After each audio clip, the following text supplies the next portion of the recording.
We will not play politics with this challenge of crime.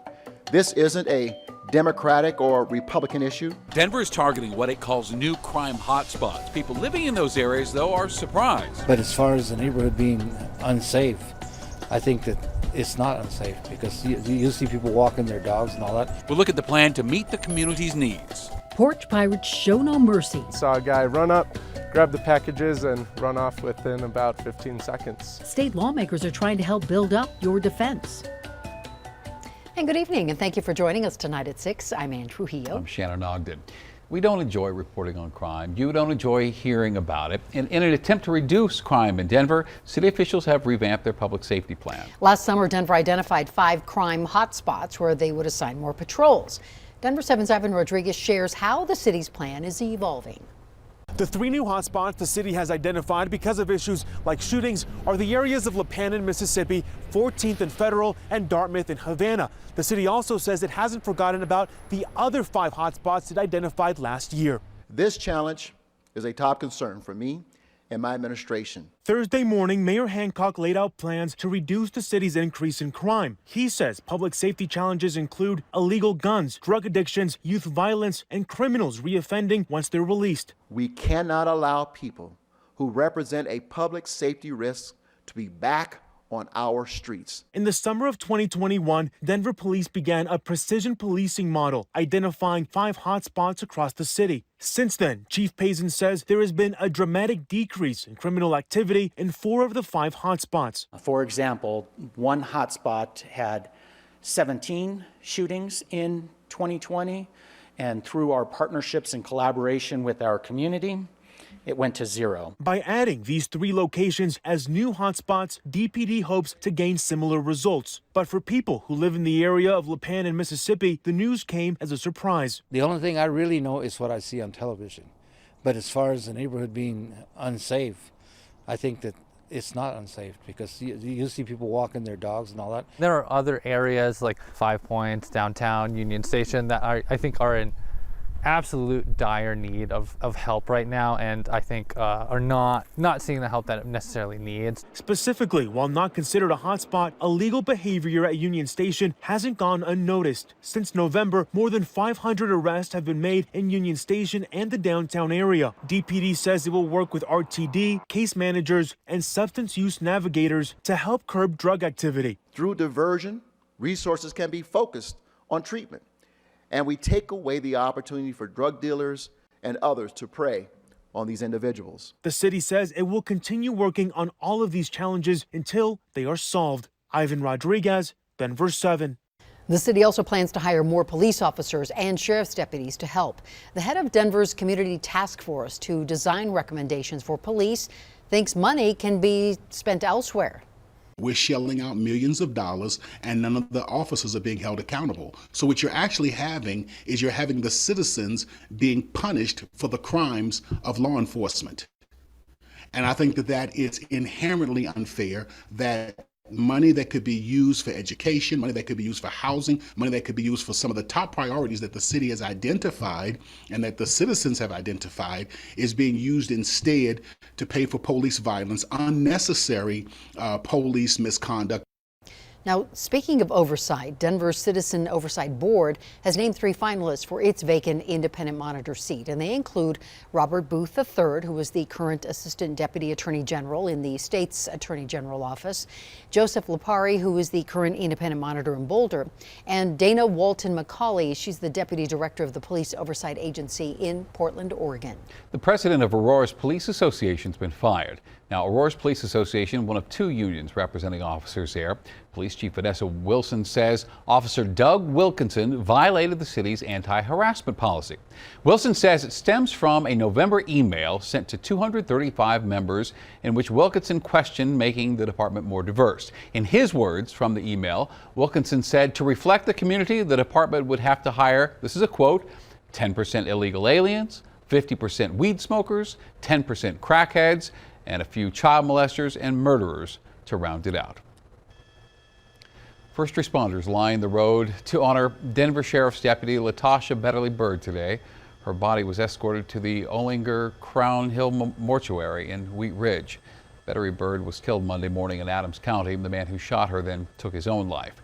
The Denver Sheriff's Department says Latasha just graduated the academy in November. New details tonight about a woman allegedly kidnapped from a ranch in northwestern Colorado early yesterday morning. The Rio Blanco County Sheriff's Department says she worked on the ranch of former New York City Mayor Michael Bloomberg. 48-year-old Joseph Beecher is accused of kidnapping Amanda Ettinger at gunpoint. Deputies say Beecher forced her into her own pickup truck and drove across state to the Front Range. And the two were eventually found at a hotel in Cheyenne, Wyoming. Ettinger has since reunited with her family. Colorado Senate President Leroy Garcia is resigning for an appointment at the Pentagon. This is effective February 23rd. In a statement, Garcia says, "It's been the honor of my life to represent my community and a privilege to serve as the first Latino Senate president. I leave with immense gratitude and optimism for Colorado's future," he says. Now, under state law, it will be up to a Democrat-led vacancy committee to fill his seat. Now, as for who will be the new Senate president, lawmakers will vote on a replacement. A third Colorado County clerk is being investigated by the Secretary of State's office. This one is connected to a social media post by Douglas County clerk and recorder Merlin Klotz, who claims he took a picture of the election server ahead of a required maintenance procedure. He also appears to be in communication with conspiracy theorist Mike Lindell. Secretary of State Jenna Griswold says requests for more information were not answered.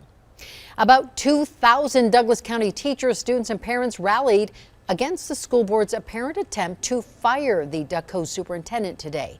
3 board members say they were approached behind closed doors about forcing Superintendent Corey Wise to resign. School is expected to be back in session tomorrow. One of the most frustrating parts of online shopping. You order a package, you have it sent to your home, only to have a porch pirate beat you to it.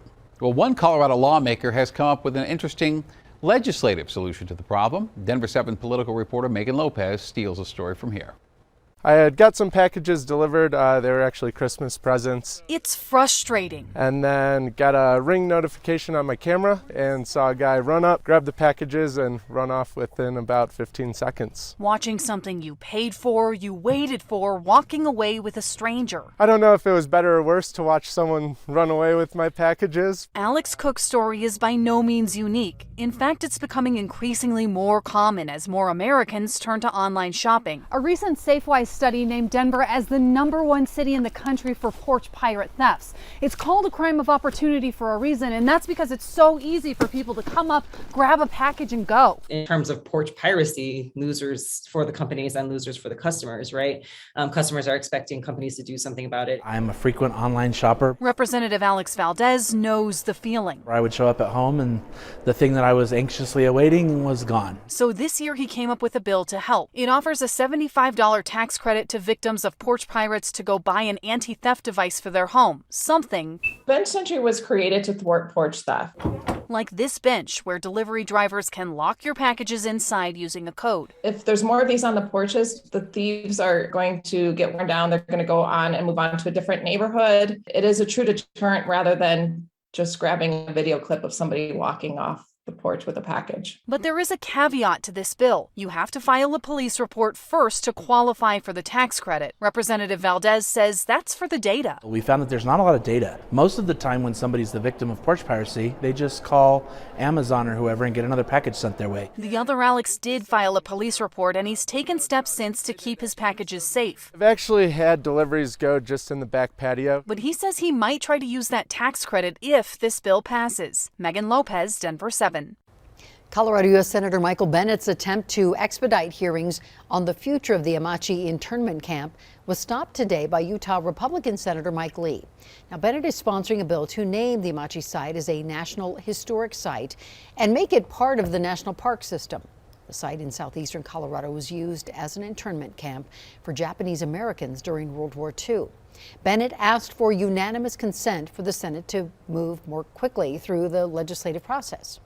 If we're up to me, Madam President, every student in Colorado and throughout the American West, and for that matter, in our entire country, would come to this site and learn about the Americans of Amachi, the men and women who held onto hope year after year, who supported one another, who forged a community behind the barbed wires of this site, who never gave up, on the United States of America, even as it was interring them on their own soil. Bennett's team says it will work with Senator Lee to address his concerns. Buying a home in Colorado can feel like an unattainable dream. Making it happen might require thinking small. As a developer, what some of the municipalities can do is start encouraging small-scale homes. We look at what's being called the future of affordable housing. Plus, Broncos president John Elway defends his character.